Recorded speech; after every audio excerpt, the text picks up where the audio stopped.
प्रधानमंत्री नरेंद्र मोदी संसद के अंदर कह रहे थे कि भाजपा अब की बार 370 के पार और सहयोगी मिल जाएंगे तो 400 के पार, और अब की बार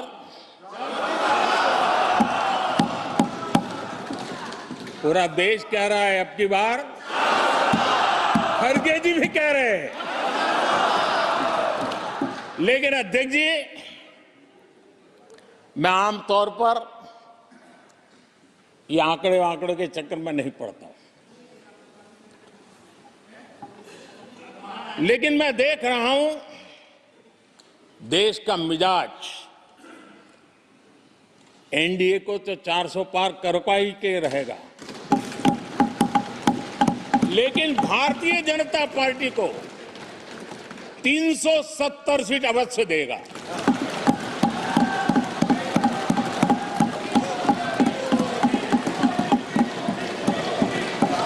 बीजेपी को 370 सीट और एनडीए को 400 पार।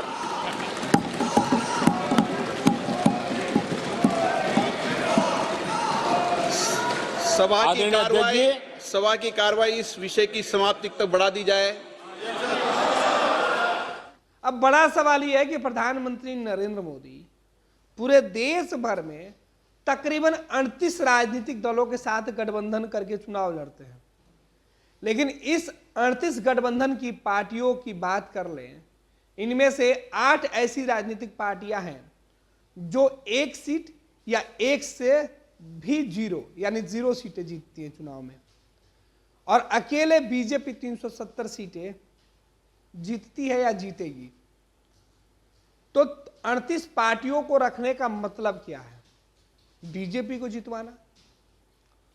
असल में प्रधानमंत्री नरेंद्र मोदी के इस बयान के बाद यह सवाल अब उठा है कि अगर बीजेपी खुद 370 सीटें जीत जाएगी और बीजेपी का लक्ष्य है 400 सीटें, तो महज 30 सीटों के लिए 38 राजनीतिक दलों से गठबंधन क्यों करना पड़ा?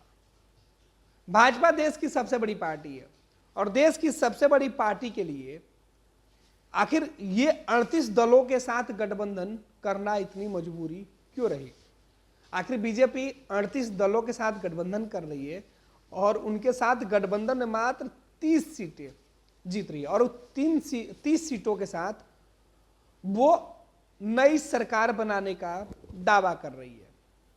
और ये दावा खुद प्रधानमंत्री कर चुके हैं, संसद में किया जा चुका है। उन्होंने कहा कि प्रधानमंत्री नरेंद्र मोदी अपने तीसरे कार्यकाल में आएंगे तो कई सारी योजनाओं के साथ आएंगे और देश की तरक्की और विकास की गति को रफ्तार देंगे।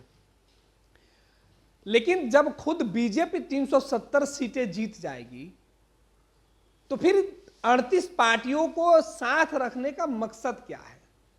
महज 30 सीटों के लिए? अगर 30 सीटों के लिए भी रखा जाए तो 30 पार्टियां ही काफी हैं। ये 38 पार्टी मिलकर क्या महज 30 सीट ही चुनाव जीत पाएंगी? 30 सीटों पर जाकर सिमट जाएंगी। 30, 31, 32, 35 हो सकता है, 38 भी हो सकता है। तो क्या हर राजनीतिक दल एक एक चुनाव, एक एक पार्टी जो है 38 पार्टियां एक एक चुनाव जीतेंगी, एक एक लोकसभा सीटें जीतेंगी? प्रधानमंत्री नरेंद्र मोदी और बीजेपी को तो कमोबेश यही लगता है। प्रधानमंत्री नरेंद्र मोदी और बीजेपी अपने सहयोगियों की ताकत को शून्य के बराबर आंकती है। उनकी ताकत कुछ नहीं है। अगर वो चुनाव जीतते भी हैं तो बीजेपी के बदौलत। बीजेपी साथ में है तब उनके 38 सहयोगी उनके साथ हैं। लेकिन जब इंडिया गठबंधन की बैठक हो रही थी और इंडिया गठबंधन में 26 से ज्यादा दल जब सामने आए थे, तब नरेंद्र मोदी को अपने 38 सहयोगियों की याद आई थी और उन्होंने कहा था कि यह अच्छा अवसर है कि हम अपने 38 सहयोगियों के साथ खड़े हैं, एनडीए गठबंधन के साथ खड़े हैं। लेकिन जिस एनडीए गठबंधन की बातें हम कर रहे हैं, उस गठबंधन में अगर 370 सीटें केवल भाजपा जीतेगी आने वाले चुनाव में 2024 में, तो महज 30 सीट जीतने के लिए 38 सहयोगियों को बीजेपी क्यों अपने साथ रख रही है? ये बड़ा सवाल है। और ये सवाल बीजेपी से उनके सहयोगी खुद पूछेंगे कि प्रधानमंत्री जी, हमारी कोई दरकार आपको नहीं है क्या? फिर हमारे साथ गठबंधन क्यों? सब सीट तो आप अपने बतौलत जीत रहे हैं, आप ही चुनाव जीतिएगा, फिर हमें जोड़ कर रखने से क्या फायदा? एक तो हर राज्यों में हमारी जो संख्या होगी वो आप घटा देंगे। और सोचिए अगर 370 सीटें बीजेपी अपने दम पर जीतेगी तो जिन राज्यों में चुनाव के लिए गठबंधन सहयोगी दलों के साथ करना होगा वो गठबंधन क्यों किया जाएगा? बिहार जैसे प्रदेश में अगर 40 सीटें हैं तो 40 की 40 सीटें बीजेपी अपने पास रखेगी, फिर नीतीश कुमार को क्या मिलेगा? कुछ नहीं। महाराष्ट्र में क्या मिलेगा? शिवसेना जो शिंदे गुट के हैं जो बीजेपी के साथ खड़े हैं। उत्तर प्रदेश में बीजेपी के साथ जो दूसरे राजनीतिक पार्टियां हैं उनको क्या मिलेगा? बीजेपी तो अकेले लड़ेगी। तो यही सवाल है, क्या बीजेपी बिहार, उत्तर प्रदेश, महाराष्ट्र, बंगाल जैसे राज्यों में अकेले चुनाव लड़ना चाहती है, अपने सहयोगियों को सीटें नहीं देगी? तभी तो बीजेपी 370 सीटें जीतेगी। अगर ऐसा प्लान है तो फिर नीतीश और बाकी जो दूसरे सहयोगी हैं वो क्या करेंगे? और उनकी 30 सीटें जीतकर प्रधानमंत्री नरेंद्र मोदी क्या उनको अपने गठबंधन के अंदर मजबूत हिस्सेदारी देंगे? पहले हम प्रधानमंत्री नरेंद्र मोदी के साथ जो 38 दलों का जो गठबंधन है उसकी चर्चा कर लेते हैं। मोटा मोटी कुछ पार्टियां जो प्रमुख तौर पे हैं, जिनकी हैसियत सियासत में काफी ज्यादा है, उनकी चर्चा कर लेते हैं। अब बीजेपी की प्रमुख राजनीतिक पार्टियां जो उनके साथ है उनकी अगर चर्चा कर लेते हैं, अखिल भारतीय अन्ना द्रविड़ मुनेत्र कड़कम, तमिल मनीला कांग्रेस, पटाली मक्कल कांची, ये कुछ पार्टियां हैं जो साउथ की पार्टियां हैं।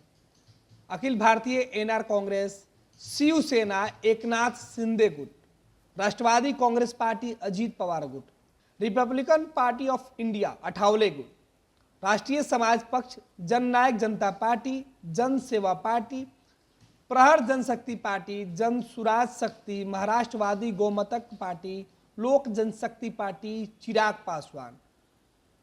लोक जनशक्ति पार्टी चिराग के साथ साथ उनके चाचा की पार्टी राष्ट्रीय लोक जनशक्ति पार्टी पारस गुट भी बीजेपी के साथ है।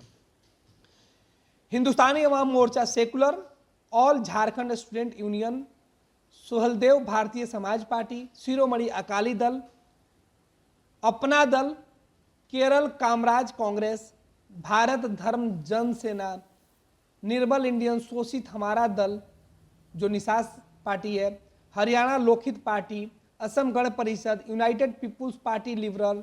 इस प्रकार तकरीबन 38 पार्टियां हैं जो फ्रंट में हैं और बीजेपी के साथ ये जो पार्टियां हैं वो हैं। इसके साथ ही साथ जनता दल यूनाइटेड के जुड़ने के बाद इसकी संख्या बढ़ गई।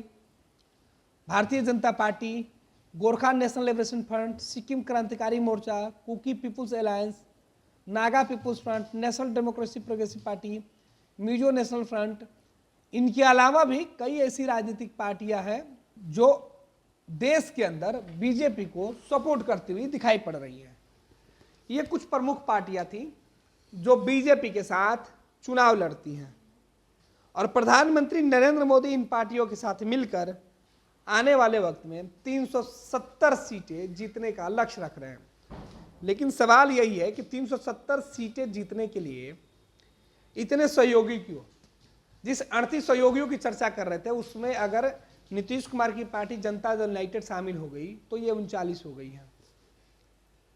तकरीबन 40 पार्टियों के साथ मिलकर बीजेपी चुनाव लड़ेगी और 370 सीट अकेले अपने दम पर जीतेगी।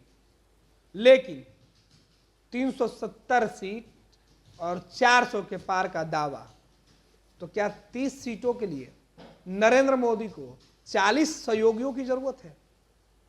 ये तब हम करेंगे, पहले 38 और 39 दल उनके साथ हुआ करते थे और अब जो जेडीयू के बाद कई राजनीतिक दल हैं जो बिहार में बीजेपी के साथ जाना चाहते हैं, देश के अंदर बीजेपी के साथ जाना चाहते हैं, अगर उन सभी पार्टियों को जोड़ ले, हालांकि कई ऐसी पार्टियां हैं जो केवल उनके राज्यों में ही, देश भर में उनकी छाप कोई नहीं है, बड़ी पहचान नहीं है, लेकिन हर एक राज्यों में छोटी छोटी जो पार्टियां हैं, क्षेत्रीय दल है, उनको इकट्ठा किया गया। तो नरेंद्र मोदी को इतना खौफ क्यों है? ये बड़ा सवाल है। पनोरमा ग्रुप, जो सोचता है वो करता है। ये लो मुंह मीठा करो, आज मैंने अपना जॉब छोड़ दिया, अब हम पूर्णिया वापस जाएंगे। जॉब छोड़ दिया है? मतलब ये घर कैसे चलेगा? हम करेंगे क्या? और माँ बाबूजी क्या बोलेंगे? इसलिए मैं एक और मिठाई का डब्बा लाया। अपने बिजनेस के लिए लोन अप्रूव हो गया। अरे लोन अप्रूव हो गया वो तो ठीक है, लेकिन पूर्णिया में हम रहेंगे कहाँ? अपना घर भी तो नहीं है वहाँ। इसलिए तो एक और मिठाई का डब्बा अलग से लाया हूं। हमने पूर्णिया में घर ले लिया है, पूर्णिया के ई होम्स पैनोरमा में। पूर्णिया में पैनोरमा ग्रुप लेकर आए हैं ई होम्स पैनोरमा। बड़ा घर, आलीशान जिंदगी और अत्याधुनिक सुविधाओं के संग। अरे अरे, अब क्यों मुंह मीठा करवा रही हो? क्योंकि हम घर वापसी जो कर रहे हैं। घर वापसी की खुशी पूर्णिया में ई होम्स पैनोरमा के संग।